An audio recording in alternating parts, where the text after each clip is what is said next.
X হ্যান্ডেলে শিক্ষামন্ত্রী লিখেছেন, নবম, দশম এবং একাদশ দ্বাদশে শিক্ষক নিয়োগ মামলায় গুরুত্বপূর্ণ রায় সুপ্রিম কোর্টের। সর্বোচ্চ আদালত নিয়োগ প্রক্রিয়া 31শে অগস্টের মধ্যে শেষ করতে নির্দেশ দিয়েছে, যা মুখ্যমন্ত্রী মমতা বন্দ্যোপাধ্যায়ের সঠিক দিক নির্দেশের প্রতি আস্থার উজ্জ্বল দৃষ্টান্ত। আর এই সময়সীমার মধ্যে আগের শিক্ষকরা আগের মতোই কাজ চালিয়ে যেতে পারবেন। বিচারপতি সঞ্জয় কুমারের বেঞ্চের এই নির্দেশে পরিষ্কার, West Bengal central school service commission স্বচ্ছতা এবং দায়বদ্ধতার সঠিক পথেই এগোচ্ছে।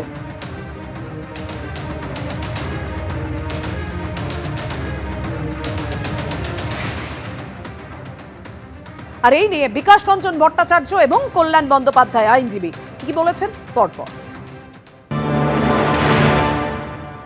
ওরা দরখাস্ত করে বলেন যে আমরা শেষ করতে পারিনি, অনেকগুলো স্টেপ নিতে হবে, এখনো রেকমেন্ডেশন আসবে, তারপরে মেডিকেল, তারপরে পুলিশ ভেরিফিকেশন, এইসবের জন্য সময় লাগবে, তাই একটু আমাদের সময় দাও। তা আদালত ওদের আগস্ট পর্যন্ত সময় দিয়ে।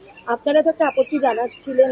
আমরা আপত্তি জানাচ্ছিলাম যে এই বাহানা করে ওরা এই যাদের ইলিগাল অ্যাপয়েন্টমেন্ট হয়েছে তাদের অ্যাপয়েন্টমেন্ট কিছুদিন টানতে চাইছে। আর যেটা আদালতকে বলা যায় না, আমাদের মনে হচ্ছে সে সামনে নির্বাচনে ওরা এটাকে একটা হাতিয়ার করার চেষ্টা করবে, কিন্তু এটা ওদের পক্ষে বয়ে হবে। সুপ্রিম কোর্টকে আমরা দেখালাম যে আমরা সব স্টেপ নিয়েছি, কিন্তু একটা প্রসেসের মধ্যে আছে। তো যেমন আমরা 11-12-এর ফাইনাল লিস্ট, সিলেক্ট লিস্ট আমরা 7 জানুয়ারিতে বার করতে পারবো, এবং 15 জানুয়ারি থেকে আমাদের কাউন্সিলিং করতে 4 মাস লাগবে। 19-এর লিস্ট বার করতে, ফাইনাল লিস্ট বার করতে আমাদের মিডল অফ মার্চ হয়ে যাবে, আর তারপরে 4 মাস কাউন্সিলিং লাগবে।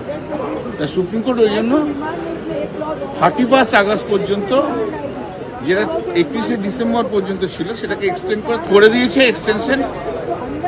এবং এই 31 ডিসেম্বর পর্যন্ত যারা যারা চাকরিতে ছিল তারা চাকরিটা 31 আগস্ট পর্যন্ত করতে পারে। অতৃপ্ত আত্মার জন্য আমাদের এই সমস্ত হচ্ছে। জজ সাহেব জিজ্ঞেস অতৃপ্ত what is the spelling, what is the how to আটার, মানে অতৃপ্ত আত্মা, আনস্যাটিসফ্যাক্টরি সোল। এই যে যারা করছে, বিকাশবাবুরা যাদের মামলা করছে, সিপিএম এর লোকগুলো, সব আনস্যাটিসফ্যাক্টরি সোল, বুঝতে পারছো না? কোথাও কোনো সাকসেস নেই ওদের। প্রক্রিয়াটা প্রায় 40,000 মতো অ্যাপয়েন্টমেন্ট হবে, তার মধ্যে আনটেন্টেড কত আছে? হার্ডলি 12,000। বাকিটা তো ফ্রেশারদের জন্য যাবে। 28,000 নতুন ছেলে মেয়ে চাকরি পাবে পশ্চিমবাংলায়। ওদের বক্তব্য হচ্ছে ইলেকশন পর্যন্ত কোনো কিছু করতে দেবো না, ঘেঁটে দে, সব ঘেঁটে ঘুটে দে। ফের পথে এসএসসির নতুন চাকরি প্রার্থীরা। শিয়ালদা থেকে ধর্মতলা পর্যন্ত তারা মিছিল করেন, হাতে চায়ের কেটলি, চপ মুড়ি নিয়ে প্রতীকী প্রতিবাদ।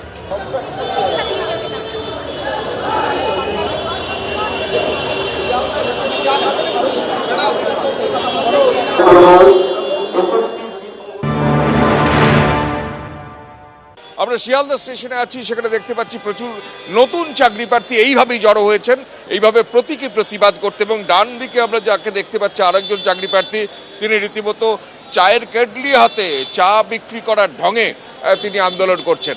দেখুন, আমরা ফ্রেশাররা লাঞ্ছনা, বঞ্চনা, গঞ্জনার শিকার, আমরা চক্রান্তের শিকার। আমাদের সঙ্গে চক্রান্ত করা হয়েছে, ষড়যন্ত্র করা হয়েছে, যে ফ্রেশারদের ডিভাইড করা হচ্ছে, ফ্রেশারদের সঙ্গে চক্রান্ত করা হচ্ছে, যে আমরা ফ্রেশারদের কিছু সুযোগ দিয়েছি, কিন্তু যখন প্যানেল লিস্ট বেরোবে তখন দেখা যাবে যে ফ্রেশারদের নাম শেষের দিকে। কিন্তু এইভাবে মুড়ি, চপ, সিঙ্গারা নিয়ে আপনারা মিছিল করছেন। এটাই আমাদের ভবিষ্যৎ প্রজন্মকে দেখাতে চাইছি যে তোমাদের পড়াশোনা করে কি হবে, তাদের গার্জিয়ানকে দেখাতে চাইছি আপনারাও প্রতিবাদে নামুন। দেখুন, সবার নজর ছিল যেদিকে, যে যোগ্য চাকরিহারারা তারা কি বাড়তি সময় পাবেন, কারণ ডেডলাইন ছিল 31শে ডিসেম্বর। নবম, দশম ও একাদশ দ্বাদশে নিয়োগ প্রক্রিয়া শেষের সময়সীমা বাড়ল। নিয়োগ প্রক্রিয়া শেষের সময়সীমা বাড়ালো সর্বোচ্চ আদালত। 31শে অগস্ট পর্যন্ত চাকরি করতে পারবেন যোগ্য চাকরিহারারা। 2025-এর 31শে ডিসেম্বরের বদলে সময়সীমা বেড়ে 2026-এর 31শে অগস্ট হলো। 8 মাস বাড়ল নিয়োগ প্রক্রিয়া শেষের সময়সীমা। 31শে অগস্ট পর্যন্ত চাকরি করতে পারবেন যোগ্য চাকরিহারারা। 31শে অগস্ট পর্যন্ত বেতন পাবেন যোগ্য চাকরিহারারা।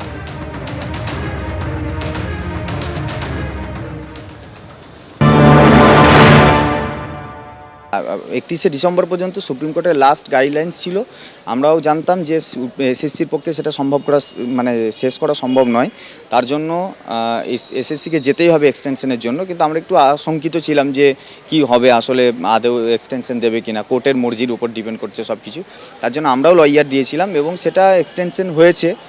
তো তার জন্য স্বাভাবিকভাবে একটু স্বস্তি, কারণ হচ্ছে যদি 31শে ডিসেম্বরের মধ্যে শেষও হলো না, আবার সব কিছু আটকেও গেল, তো সেক্ষেত্রে একটা বড় সংখ্যক শিক্ষক শিক্ষিকা যারা সম্পূর্ণ নিরপরাধ হওয়ার পরেও চাকরি হারিয়েছে, তারা কিন্তু ভীষণভাবে ক্ষতিগ্রস্ত হতো এবং তাদের খুবই ক্ষতিগ্রস্ত তার জায়গা যেত। কারণ আমরাও চেয়েছিলাম যাতে এক্সটেনশন হয় এবং আমরাও লয়ার দিয়েছিলাম, তো এক্সটেনশনটা হয়েছে, এটাকে আমরা পজিটিভলি নিচ্ছি।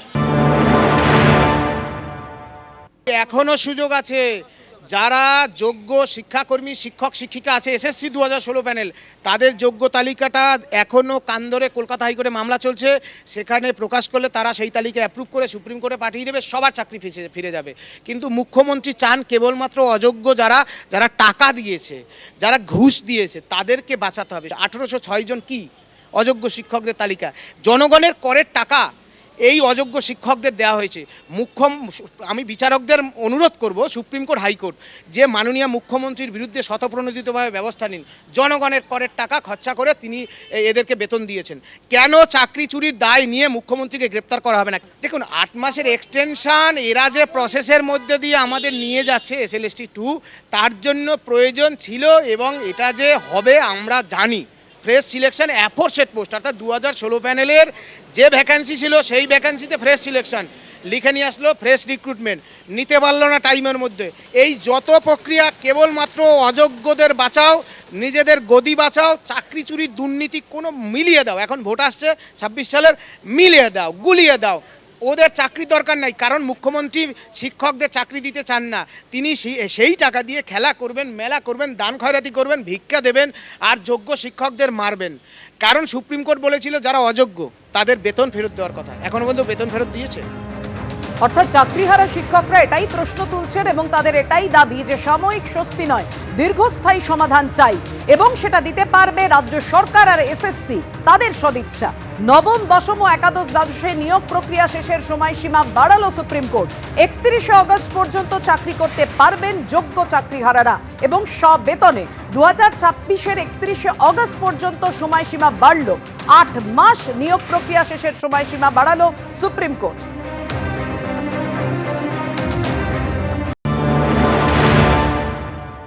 এটা কাম্যই ছিল, কারণ একটা নিয়োগ প্রক্রিয়া হতে কতটা সময় লাগতে পারে সেটা যারা করে এবং যারা এই প্রসেসের মধ্যে দিয়ে যায় তারাই জানে।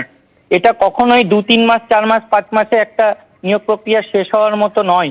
আর যেখানে এতগুলো লিটিগেশন আছে, কোর্টে প্রতিনিয়তই বিভিন্ন ইস্যু নিয়ে কেস হচ্ছে, সেখানে এটা এত তাড়াতাড়ি সম্ভব নয়। সেই জন্য একটা আনুমানিক যে ক্রাইটেরিয়া এবং টাইম লাইন দেওয়া ছিল কমিশনের তরফ থেকে, সেই অনুযায়ী স্বস্তি আমরা এগুলোকে বলে সাময়িক স্বস্তি। আমরা এরকম স্বস্তি চাই না, আমরা চাই চাকরির স্থায়িত্ব। অবশ্যই একটা এক্সটেনশন হয়েছে, যেটা আমাদের মাথার মধ্যে চলছিল একটা টেনশন যে 31শে ডিসেম্বর আর কিছুদিন বাকি, তারপরেই জীবনটা হয়তো একেবারে নষ্ট হয়ে যেতে চলেছে, সেইটা থেকে খানিকটা সময় পাওয়া গেল। এবিপি আনন্দ, এগিয়ে থাকে, এগিয়ে রাখে।